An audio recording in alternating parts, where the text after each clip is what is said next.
હવે આપણે લેશું ગણિતનું 14મું પ્રકરણ સંભાવના. સંભાવના છે એમાંથી પરીક્ષાની અંદર 10 માર્કનું પૂછાય છે અને સહેલું છે.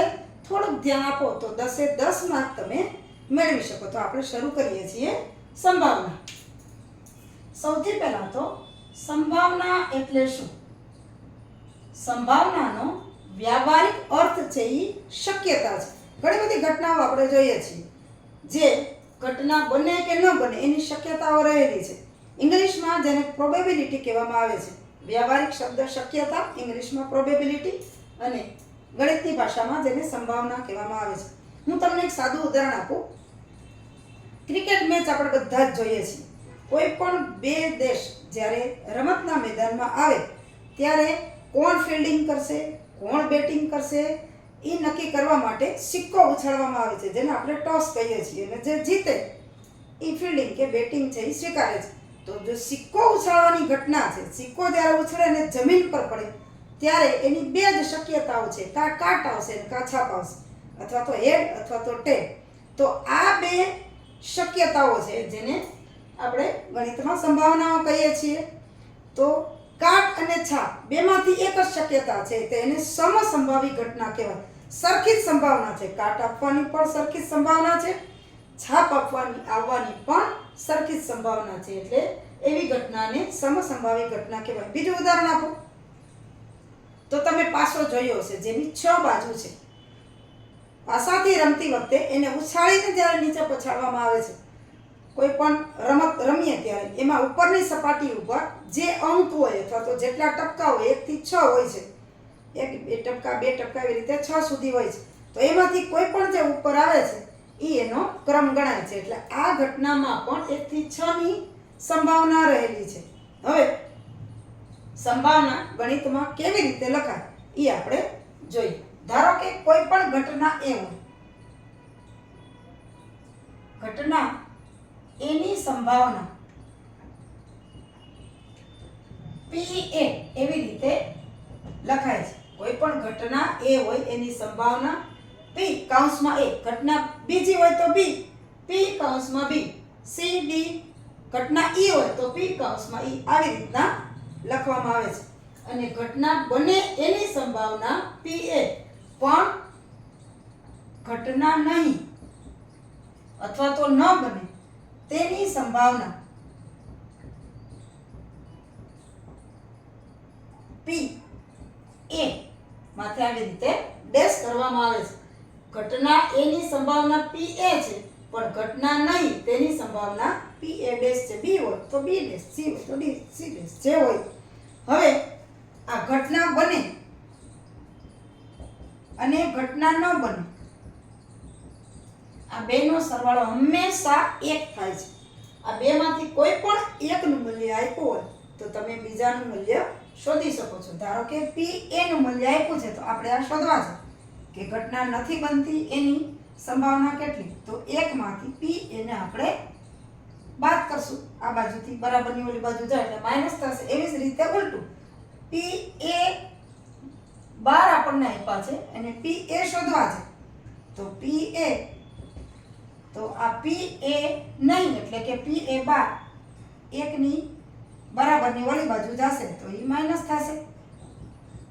આવી રીતે બેમાંથી કોઈ પણ એકનું મૂલ્ય આપ્યું હોય તો બીજાનું મૂલ્ય શોધી શકાય છે. હવે અશક્ય ઘટના અને નિશ્ચિત ઘટના એની વાત કરું. કોઈ પણ ઘટના શક્ય જ નથી.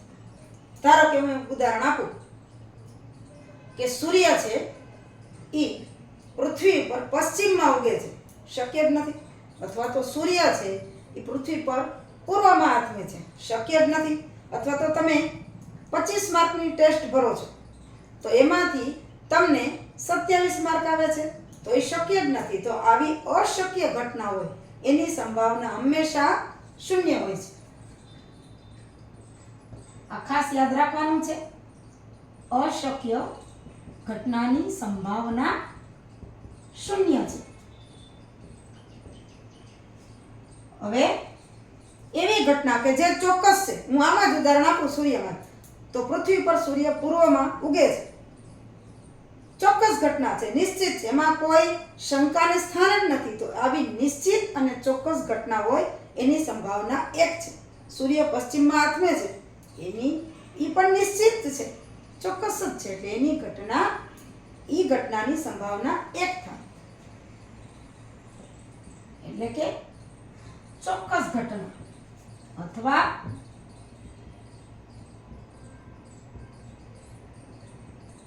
નિશ્ચિત ઘટનાની સંભાવના 1 છે.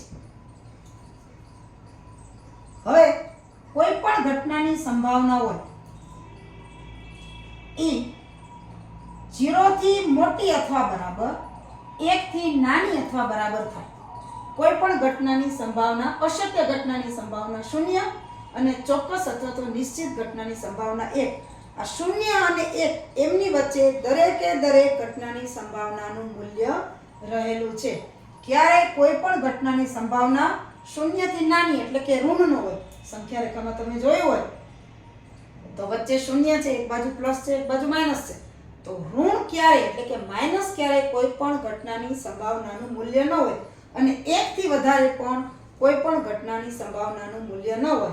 એટલે આ ખાસ યાદ રાખવાનું છે કે ઘટના A હોય તો એના માટેનું મૂલ્ય કેવું હશે? તો કે PA greater than or equal to 0, less than or equal to 1. એટલે કોઈ પણ ઘટના 0 થી મોટી અથવા બરાબર, કારણ કે અશક્ય ઘટના 0 છે, અને કોઈ પણ ઘટના 1 થી નાની અથવા બરાબર, કારણ કે ચોક્કસ ઘટનાની સંભાવના 1 છે, એટલે કાં 1 થી નાની હોય અથવા 1 હોય. એટલે કે આ દરેક દાખલામાં આપણે આ દાખલાઓ ગણીએ ત્યારે આપણે યાદ રાખવાનું છે કે કોઈ પણ ઘટનાની સંભાવના 0 થી મોટી અથવા બરાબર અને 1 થી નાની અથવા બરાબર હોય છે. તો હવે આપણે સ્વાધ્યાય 14.1 ના દાખલાઓ ગણશું. જુઓ હવે સ્વાધ્યાય 14.1 નો પહેલો દાખલો જે તમારા પુસ્તકમાં છે, રકમ દોતા જાજો. એમાં ખાલી જગ્યાનો દાખલો છે પહેલો. અહીંયા મેં ખાલી જગ્યાઓ લખી છે. પહેલી ખાલી જગ્યા, ઘટના E ની સંભાવના પ્લસ ઘટના E નહીંની સંભાવના બરાબર ખાલી જગ્યા. ઘટના અને ઘટના ન થાય એની સંભાવના આપણે આગળ જોયું 1 થાય છે. પછી ઉદ્ભવી ન શકે એવી ઘટનાની સંભાવના ખાલી જગ્યા છે, એટલે કે જે ઘટના શક્ય જ નથી એવી ઘટનાની સંભાવના હંમેશા 0 હોય છે, અને આવી ઘટનાને અશક્ય ઘટના કહેવાય છે. ત્યાર પછી ચોક્કસપણે ઉદ્ભવતી ઘટનાની સંભાવના 1 છે. આવી ઘટનાને ખાલી જગ્યા કહે છે તો કે નિશ્ચિત અથવા તો ચોક્કસ ઘટના.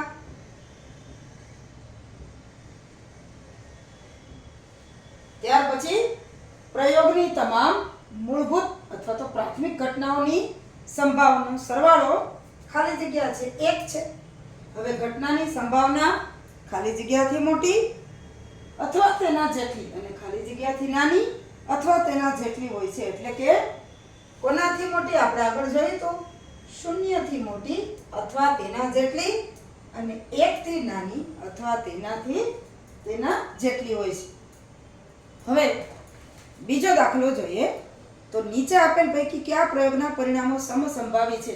જે પ્રયોગના પરિણામો ચોક્કસ હોય એને સમસંભાવી પરિણામો કહેવાય, નહીતર સમસંભાવી પરિણામો ન કહેવાય. તો આપણે બીજો દાખલો લઈએ. રકમ તમે જોતા જાજો. પ્રયોગ પહેલો છે, ડ્રાઈવર કાર ચાલુ કરવાનો પ્રયત્ન કરે છે. પરિણામ, કાર ચાલુ થાય છે અથવા ચાલુ થતી નથી. હવે જુઓ, કાર ચાલુ થાય અથવા ન થાય એના 1 કરતાં વધારે પરિણામ છે. પહેલું, કારમાં કંઈક ખામી હોય. બીજું, કારમાં પેટ્રોલ ન હોય કે ડીઝલ ન હોય, અથવા તો કારની ચાવી ન હોય. ઘણા બધા કારણો છે એ છે. એટલે આ પરિણામ છે, આ ઘટનાના પરિણામો છે, પ્રયોગના પરિણામો છે, એ સમસંભાવી નથી. પહેલું,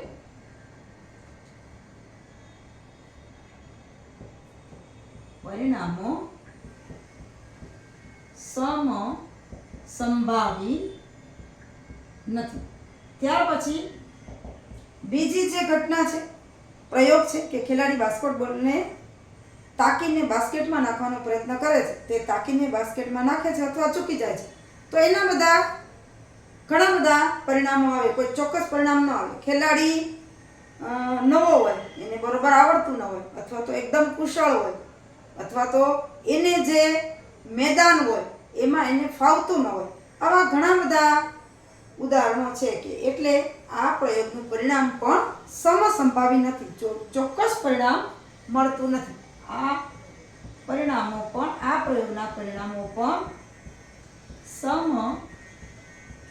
સમસંભાવી નથી. પછી ત્રીજું છે કે પ્રયોગ કે ખરા ખોટાના પ્રશ્નોનો જવાબ આપવાની કસોટી આપવામાં આવે છે. જવાબ સત્ય છે કે અસત્ય, આ ચોક્કસ ઘટના છે. કા સાચો જવાબ તો ખોટો જવાબ, કા સત્ય કા અસત્ય, બેમાંથી કોઈ પણ ત્રીજો જવાબ નહીં આવે. એટલે આ પ્રયોગનું જે પરિણામ છે એ સમસંભાવી છે. એટલે એનું ચોક્કસ પરિણામો બતાવે છે. ચોથી જે ઘટના છે કે બાળક જામ્યું છે, તે બાબો છે કે બેબી, એ પણ ચોક્કસ ઘટના છે. કા બાબો છે ને કા બેબી છે, બેમાંથી એક જ પરિણામ આવશે. એટલે આ પરિણામો પણ સમસંભાવી છે. હવે ત્રીજો દાખલો છે કે શા માટે ફૂટબોલની રમતની શરૂઆતમાં કઈ ટુકડીને બોલ મળવો જોઈએ તે નક્કી કરવા સિક્કાને ઉછાળવા નિષ્પક્ષ ક્રિયા છે એવું વિચારાય છે. હા, નિષ્પક્ષ ક્રિયા છે. શું કામ? કે જ્યારે સિક્કાને ઉછાળવામાં આવે છે, આપણે પહેલા જ વાત કરીએ એમ, ત્યારે જે જમીન ઉપર પડે ત્યારે કા કાટ ને કા છાપ, બેની સંભાવના સરખી જ છે. એમાં કોઈ પક્ષપાત નથી કે કાટ આવે એને પક્ષપાત, છાપ આવે એને પક્ષપાત, બેમાંથી એક જ ઘટના બને છે. એટલે આ ક્રિયા નિષ્પક્ષ, કોઈના પક્ષમાં નથી. તમે મોઢે પણ આનો જવાબ કરી શકશો, એટલે નથી કરાવતી. હવે દાખલો આવે છે ચોથો.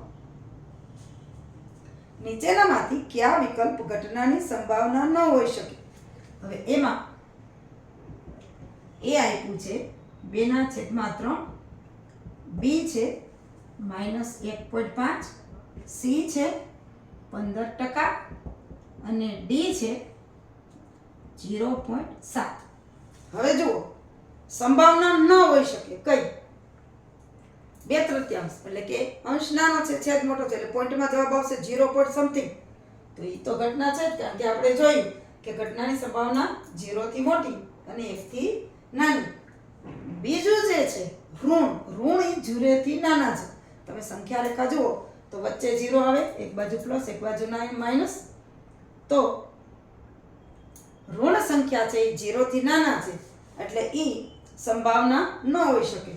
પછી 15%, એ સંભાવના ટકાવારી છે, સંભાવના હોઈ શકે. 0.7 પણ સંભાવના હોઈ શકે. કઈ સંભાવના ન હોય? તો કે બી -1.5 સંભાવના ન હોઈ શકે.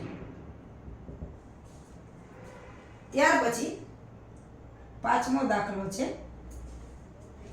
જો પીઈ 0.05 હોય તો ઈ નહીંની સંભાવના શું છે? આપણે સૂત્ર જોઈ ગયા છે. પીઈ 0.05. હવે પીઈ વત્તા પીઈ નહીં એનો સરવાળો થાય 1. આપણે પહેલા જ જોયું તો આમાં પીઈ ની કિંમત મૂકી દો. 0.05 વત્તા પીઈ બરાબર 1. 0.05 ને ઓલી બાજુ લઈ જાય એટલે માઇનસ થશે. તો પીઈ નહીં બરાબર 1 ઓછા 0.05. હવે આ બાદબાકી આપણે કરાવી દઉં. 1 અને 0.05, એક આખા છે એટલે અહીં પોઈન્ટ કાંઈ નથી એટલે 0. તો બાદબાકી થાય અહીં 0, 9 અને 10 એટલે અહીં 5 આવશે, અહીંયા 9 આવશે અને 0 આવશે. એટલે કે પીઈ બરાબર 0.95. આ પાંચમા દાખલાનો જવાબ છે 2 માંથી કોઈ પણ એકનું મૂલ્ય આપ્યું હોય તો ઓલી બાજુ લઈ જઈએ અને માઇનસ કરીને આપણે જવાબ લઈ શકીએ. હવે આપણે દાખલો લઈએ છઠ્ઠો. રકમમાં જોતા જાઓ. એક થેલામાં લીંબુના સ્વાદની મીઠાઈઓ છે. માલિની થેલામાં જોયા વગર એક મીઠાઈ બહાર કાઢે છે. તે નારંગીના સ્વાદની મીઠાઈ હોય અને લીંબુના સ્વાદની મીઠાઈ હોય તેની સંભાવના. જુઓ દાખલા નંબર 6. થેલામાં લીંબુના સ્વાદની જ મીઠાઈઓ છે. કેટલી મીઠાઈ છે આપણને ખબર નથી, આપણે ધારી લઈએ. થેલામાં રહે લીંબુના સ્વાદની મીઠાઈઓની સંખ્યા બરાબર n. થેલામાં લીંબુના સ્વાદની મીઠાઈઓ છે એની સંખ્યા n છે. નારંગીના સ્વાદની કોઈ મીઠાઈ છે જ નહીં. થેલામાં રહે નારંગીના સ્વાદની મીઠાઈઓની સંખ્યા બરાબર 0. એ કોઈ છે જ નહીં. લીંબુના સ્વાદની જ મીઠાઈઓ છે એટલે કુલ મીઠાઈઓની સંખ્યા પણ n છે અને લીંબુના સ્વાદની મીઠાઈઓની સંખ્યા પણ n છે. હવે પહેલું આપણને કીધું છે કે નારંગીના સ્વાદની મીઠાઈઓ એની સંભાવના. ધારો કે ઘટના એ છે. કઈ ઘટના? કે થેલામાં નારંગીના સ્વાદની મીઠાઈ હોય એની ઘટના એક છે તો PA બરાબર. હવે નારંગીના સ્વાદની મીઠાઈઓની સંખ્યા તો 0 છે છેદમાં કુલ થેલામાં લીંબુના સ્વાદની મીઠાઈઓની સંખ્યા છે એટલે n. 0 ના છેદમાં n, કોઈ પણ ના છેદમાં n હોય, 0 ના છેદમાં કોઈ પણ સંખ્યા હોય તો એનો જવાબ 0 આવે. અહીંયા 0 ના છેદમાં n છે. હવે બીજું શું કીધું છે કે લીંબુના સ્વાદની મીઠાઈ હોય તેની સંભાવના. તો ધારો કે આ ઘટના બી છે. કઈ ઘટના? કે થેલામાં લીંબુના સ્વાદની મીઠાઈ તો PB બરાબર લીંબુના સ્વાદની મીઠાઈઓ જેટલી છે એટલે લીંબુના સ્વાદની જ છે એટલે n. એના છેદમાં કુલ n એટલે કે 1. એટલે નારંગીના સ્વાદની મીઠાઈઓની સંભાવના 0 અને લીંબુના સ્વાદની મીઠાઈઓની સંભાવના 1 થાય છે. આમ પેલી ઘટનાની સંભાવના 0 અને બીજી જે ઘટના છે એની સંભાવના 1 થાય છે. હવે 7મો દાખલો. આપેલ છે કે 3 વિદ્યાર્થીઓના સમૂહમાં 2 વિદ્યાર્થીઓનો જન્મદિવસ સમાન ન હોય એની સંભાવના 0.992 છે. તો 2 વિદ્યાર્થીઓનો જન્મદિવસ સમાન હોય એની સંભાવના કેટલી? સમાન છે અને સમાન નથી એમ આપ્યું છે. દાખલો 7 જુઓ. જન્મદિવસ સમાન હોય એની સંભાવના અને ન હોય એની સંભાવના. ધારો કે આ ઘટના એ છે.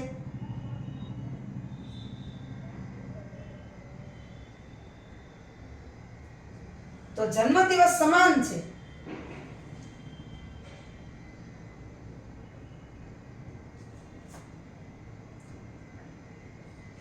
સમાન હોય તેની સંભાવના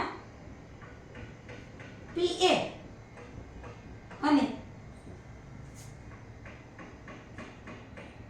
જન્મદિવસ સમાન ન હોય તેની સંભાવના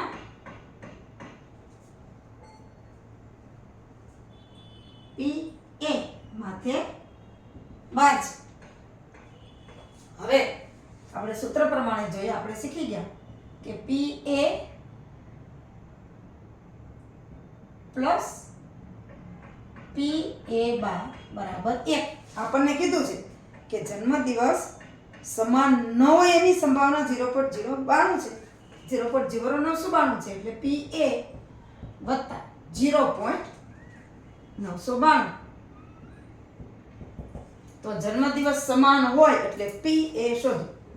તો PA બરાબર 1 ઓછા 0.992.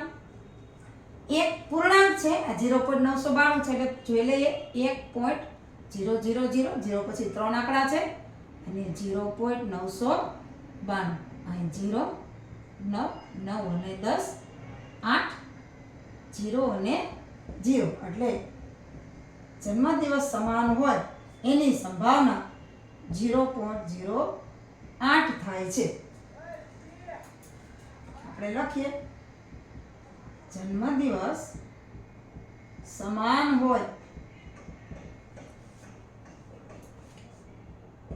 તેની સંભાવના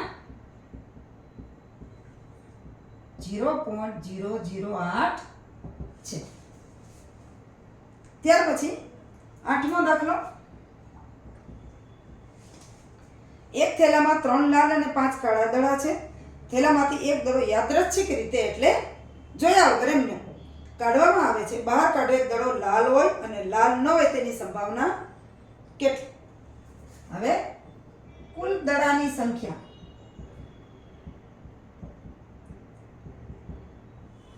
લાલ કેટલા છે? 3 અને 5 કાળા છે એટલે કુલ દડાની સંખ્યા થશે 8. હવે ધારો કે બહાર કાઢેલ દડો લાલ હોય એટલે કે ધારો કે આ ઘટના એ છે. કઈ? તો કે બહાર કાઢેલ દડો લાલ હોય તો PA લાલ દડાની સંખ્યા કેટલી છે? તો કે 3 અને કુલ દડાની સંખ્યા 8. 3/8 એની સંભાવના. હવે બીજી લાલ ન હોય તેની સંભાવના.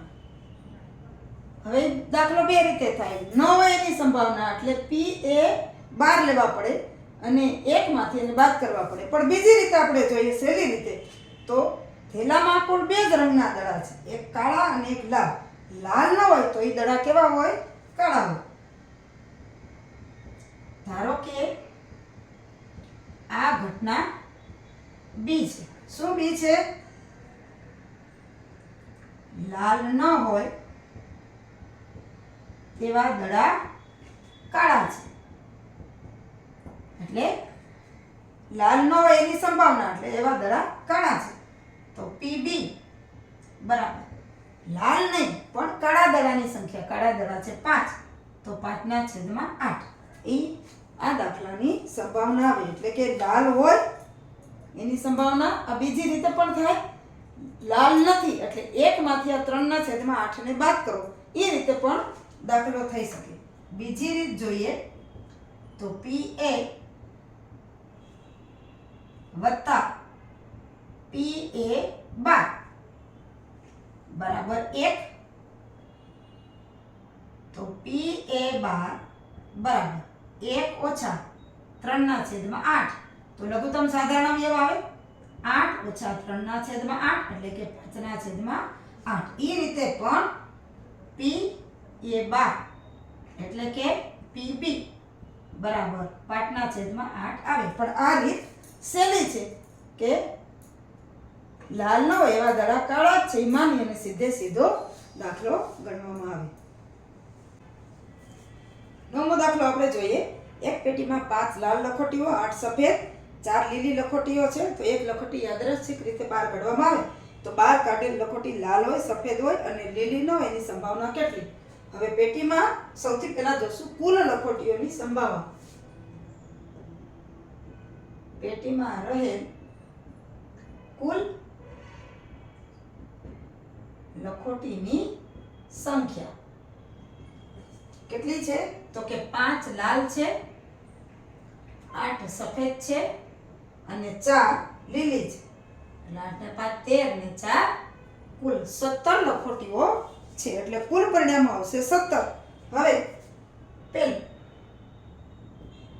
ધારો કે આ ઘટના એ છે. કઈ ઘટના? તો પહેલી ઘટના કે લખોટી લાલ હોય તો PA બરાબર લાલ લખોટીઓ કેટલી છે? તો કે 5 તો 5/17 ભાગ ચાલશે નહીં, છેદ નહીં ઉડે એટલે આ જવાબ આવશે. હવે બીજું ધારો કે આ ઘટના P છે. કઈ ઘટના? તો કે લખોટીઓ કેવી હોય? સફેદ હોય. તો સફેદ લખોટીઓ છે એ કેટલી છે? તો કે 8 છે. તો 8/17, કારણ કે આમાં પણ છેદ નહીં ઉડે. ત્યાર પછી ત્રીજું, લીલી ન હોય. જુઓ, આગળના દાખલાની જેમ બે રીતે ગણાય, પણ આપણે સેવી રીતે કરશું. લખોટી લીલી ન હોય. લખોટી લીલી ન હોય એટલે કે તે લાલ અને સફેદ હોય.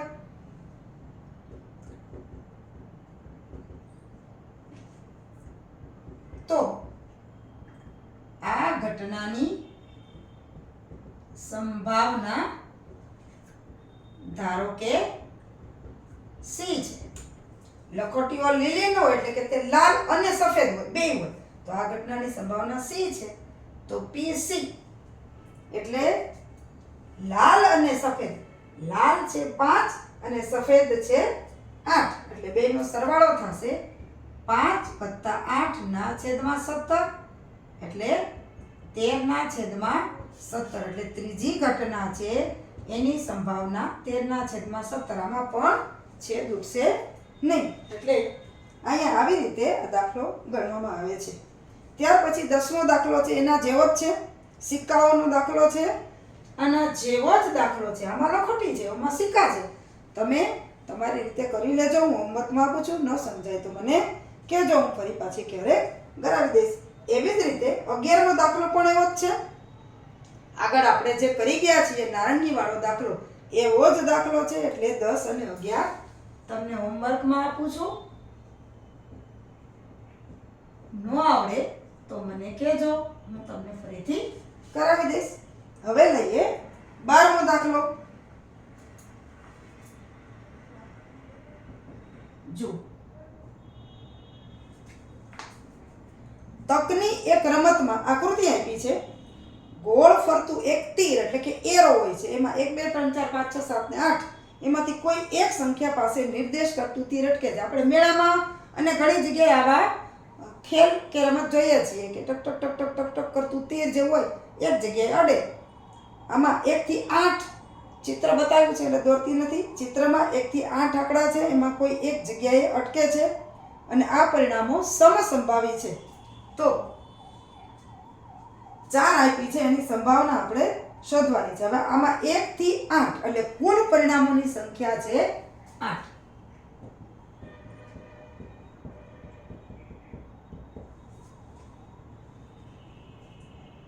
એક, 2, 3, 4, 5, 6, 7 અને 8. કુલ પરિણામો બરાબર 8. એક પાસે પણ અટકે, બે પાસે પણ અટકે, 1 થી 8 સંખ્યાઓ છે. હવે પેલી તે 8 તરફ નિર્દેશ કરે તેની સંભાવના કેટલી? તો કે ધારો કે આ ઘટના A છે, તો PA બરાબર જે ચક્ર છે એમાં તમે રકમમાં જુઓ તો 8 એક જ વખત છે. એટલે 8 તરફ નિર્દેશ કરે એવી એક જ વખત, કારણ કે આંકડો એક જ વખત છે એટલે 1 અને કુલ પરિણામોની સંખ્યા 8. આમાં પણ છેદ ઉડશે નહીં. પછી બીજું, અયુગ્મ સંખ્યા તરફ નિર્દેશ કરે તેની સંભાવના. તો આ ધારો કે આ ઘટના B છે, તેના પરિણામોની સંખ્યા જુઓ. અયુગ્મ એટલે એકી સંખ્યા. 1 3 5 7 9 આ બધી અયુગ્મ સંખ્યા છે. એ સંખ્યા કઈ કઈ આવશે? તો કે 1 3 5 7, પછી 9 તો નથી, એટલે કુલ 4 સંખ્યા આવશે. એટલે ધારો કે આ ઘટના B છે, તો PB બરાબર 1 3 કા 1 પાસે કા 2 3 પાસે કા 5 પાસે કા 7 પાસે, એટલે કુલ 4 જગ્યા આવી છે કે જ્યાં તીર ઊભી રહેશે. એટલે 4 ના છેદમાં કુલ પરિણામ 8. આપણને ખબર છે કે છેદ ઉડશે એટલે PB બરાબર 1/2. ત્યાર પછી ત્રીજું, 2 કરતાં મોટી સંખ્યા તરફ નિર્દેશ કરે તેની સંભાવના કેટલી? તો ધારો કે આ ઘટના C છે. હવે 2 કરતાં મોટી સંખ્યા, આમાંથી જોઈ નાખ્યો 2 કરતાં મોટી સંખ્યા એટલે 3 4 5 6 7 ને 8. તો 1 2 3 4 5 6 ને 7, 2 કરતાં મોટી એટલે 3 થી શરૂ કરો તો 3 4 5 6 7 ને 8. એ કુલ પરિણામો 6 પરિણામો આવે. તો 6 ના છેદમાં 8, 2 થી છેદ ઉડશે, 3 ગુણ્યા 2 એટલે 6 અને 4 ગુણ્યા 2 એટલે 8. તો PC બરાબર 3 ના છેદમાં 4. સાવ સહેલા દાખલાઓ છે. અને ચોથું છે 9 કરતાં નાની સંખ્યા તરફ નિર્દેશ કરે તેની સંભાવના. તો ધારો કે આ ઘટના D છે.